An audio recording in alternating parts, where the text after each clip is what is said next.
Aided school ഭിന്നശേഷി സംവരണത്തിൽ Christian മാനേജ്മെന്റുകൾക്ക് വിട്ടുവീഴ്ചയുമായി സർക്കാർ. ഭിന്നശേഷി സംവരണത്തിൽ NSSന് അനുകൂലമായ വിധി മറ്റ് മാനേജ്മെന്റുകൾക്കും ബാധകമാകുമെന്ന് വിദ്യാഭ്യാസ മന്ത്രി വി ശിവൻകുട്ടി പറഞ്ഞു. ഇതിനായി നിയമ നടപടി സ്വീകരിക്കും. കേസ് വീണ്ടും പരിഗണിക്കുമ്പോൾ സുപ്രീം കോടതിയിൽ ഇക്കാര്യം അറിയിക്കുമെന്നും മന്ത്രി വ്യക്തമാക്കി. ബഹുമാനപ്പെട്ട സുപ്രീം കോടതി NSS മാനേജ്മെന്റ് നൽകിയ വിധിയിലെ ഇളവുകളും ആനുകൂല്യങ്ങളും സംസ്ഥാനത്തെ മറ്റ് എയ്ഡഡ് സ്കൂൾ മാനേജ്മെന്റുകൾക്ക് കൂടി ബാധകമാക്കുന്നതിന് ആവശ്യമായ നിയമപരമായ നടപടികൾ സർക്കാർ സ്വീകരിക്കും. ഗവൺമെൻറ് നിലപാടെന്താ? NSS മാനേജ്മെൻറ്റിന് ലഭിച്ചതുപോലുള്ള ആനുകൂല്യം മറ്റ് മാനേജ്മെൻറ്റുകൾക്കും ലഭിക്കുക എന്നുള്ളതാണ് ഗവൺമെൻറ് നിലപാട്.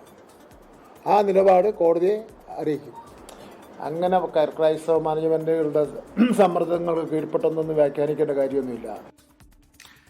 മുഖ്യമന്ത്രിയുടെ അധ്യക്ഷതയിൽ നടത്തിയ ചർച്ചയിലാണ് വിട്ടുവീഴ്ചയ്ക്ക് സർക്കാർ തയ്യാറായത്. സർക്കാർ തീരുമാനത്തെ Kerala Congress M chairman Jose K Mani സ്വാഗതം ചെയ്തു.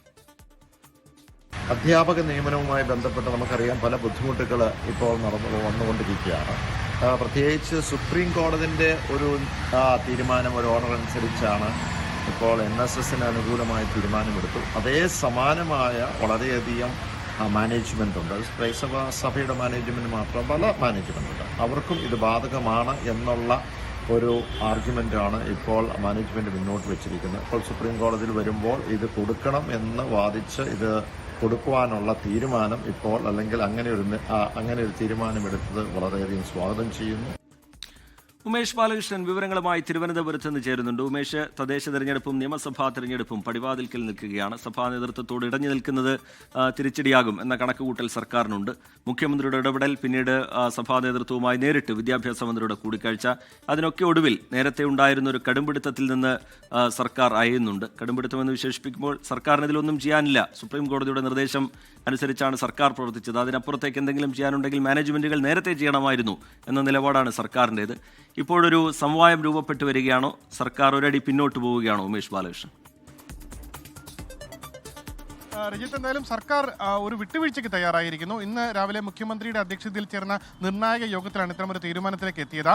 ഇന്ന് മുഖ്യമന്ത്രി, വിദ്യാഭ്യാസ മന്ത്രി, കൂടാതെ അഡ്വക്കേറ്റ് ജനറൽ അടക്കമുള്ളവർ ഈ യോഗത്തിൽ പങ്കെടുത്തു. ഈ യോഗത്തിലാണ് ഇത്തരത്തിൽ സുപ്രീം കോടതിയിൽ തങ്ങളുടെ നിലപാട് അറിയിക്കാം. NSSന് അനുകൂലമായി ഭിന്നശേഷി അധ്യാപക നിയമനവുമായി ബന്ധപ്പെട്ട് ഒരു ഉത്തരവ് സുപ്രീം കോടതിയിൽ ലഭിച്ചിരുന്നു. അതിന്റെ അടിസ്ഥാനത്തിൽ വിദ്യാഭ്യാസ വകുപ്പ് മറ്റൊരു ഉത്തരവ് NSSന് വേണ്ടി മാത്രമായി ഇറക്കുകയും ചെയ്തിരുന്നു. എന്നാൽ ഇപ്പോൾ ഈ സുപ്രീം കോടതി 16-ാം തീയതി ഇതുമായി ബന്ധപ്പെട്ട മറ്റൊരു കേസ് പരിഗണിക്കുന്നുണ്ട്. ആ ഘട്ടത്തിൽ സർക്കാരിന്റെ നിലപാട്, NSSന്റെ വിധി മറ്റ് മാനേജ്മെന്റുകൾക്കും ബാധകമാക്കാം എന്നുള്ള സർക്കാരിന്റെ നിലപാട് സുപ്രീം കോടതി അറിയിക്കും. സുപ്രീം കോടതി തുടർ തീരുമാനമനുസരിച്ച് സർക്കാർ ആവശ്യമെങ്കിൽ ഉത്തരവിറക്കും. എന്തായാലും താൽക്കാലികമായി ഈ ക്രിസ്ത്യൻ മാനേജ്മെന്റ് അടക്കം മുന്നോട്ട് വെച്ച ആവശ്യം, അതായത് NSSന് വേണ്ടി മാത്രമായി ബാധകമാക്കിയിരുന്ന വിധി അത് മറ്റു മാനേജ്മെന്റുകൾക്ക് കൂടി ബാധകമാക്കണമെന്നുള്ള ആവശ്യം, ആ ആവശ്യം താൽക്കാലികമായി അംഗീകരിച്ചിരിക്കുന്നു. എന്തായാലും ഇനി സുപ്രീം കോടതിയുടെ വിധി അനുസരിച്ചായിരിക്കും അന്തിമമായി ഉത്തരവ് വരാൻ പോകുന്നത്.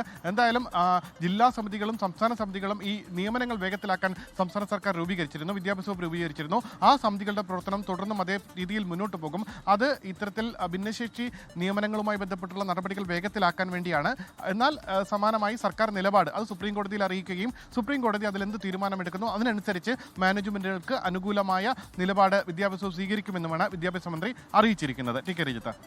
ഉമേഷ്, നേരത്തെ വലിയ തർക്കങ്ങളിലേക്ക് കാര്യങ്ങൾ പോയതാണ്. നേരിട്ടുള്ള വിമർശനങ്ങളിലേക്ക് സഭാ നേതൃത്വം വിദ്യാഭ്യാസ വകുപ്പിനെ കടന്നാക്രമിക്കുന്നത്, വിദ്യാഭ്യാസ മന്ത്രിയെ കടന്നാക്രമിക്കുന്നത്, വിദ്യാഭ്യാസ മന്ത്രി അതിന് മറുപടി പറയുന്നത് വിരട്ടൽ ഇങ്ങോട്ട് വേണ്ട എന്ന രീതിയിലുള്ള കടുത്ത ഭാഷയിലുള്ള പോർവിളികളൊക്കെ കണ്ടതാണ്. അന്ന് സർക്കാർ, വിദ്യാഭ്യാസ വകുപ്പ്, പ്രത്യേകിച്ച് വിദ്യാഭ്യാസ മന്ത്രി സ്വീകരിച്ച നിലപാട് ഇനി ഇതിലൊന്നും ചെയ്യാനില്ല. നേരത്തെ മാനേജ്മെന്റുകൾ ആവശ്യമെങ്കിൽ കോടതിയിലേക്ക് പോകണമായിരുന്നു, അവരത് ചെയ്തില്ല. അത് ചെയ്യാതെ സർക്കാരിനെ എന്തിനു വിമർശിക്കുന്നു എന്നടക്കമുള്ള കാര്യങ്ങളൊക്കെ അവർ ചൂണ്ടിക്കാട്ടിയതാണ്. ഇപ്പോൾ ഒരു സമവായത്തിന്റെ പാതയിലേക്ക് എത്തുന്നത് തെരഞ്ഞെടുപ്പ് കാലം എന്നതുകൂടി മുന്നിൽ കണ്ടല്ലേ ഉമേഷ് ബാലകൃഷ്ണൻ?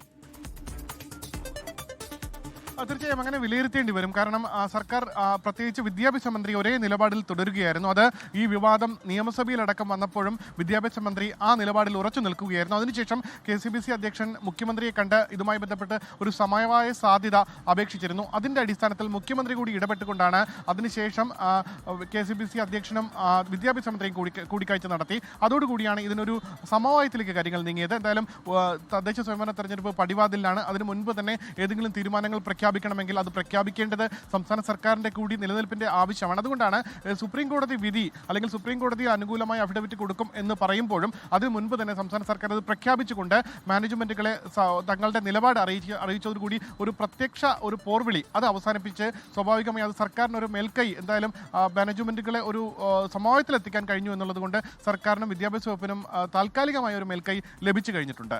രജിത്ത്, ലോകത്തെവിടെയായാലും ഏത് സമയത്തും 24 വാർത്തകളും ഓഗ്മെന്റഡ് റിയാലിറ്റി പാക്കേജുകളും എക്സ്പ്ലെയിനറുകളും വിശദമായി കാണാൻ ഞങ്ങളുടെ യൂട്യൂബ് ചാനൽ നിങ്ങൾക്ക് സബ്സ്ക്രൈബ് ചെയ്യാം.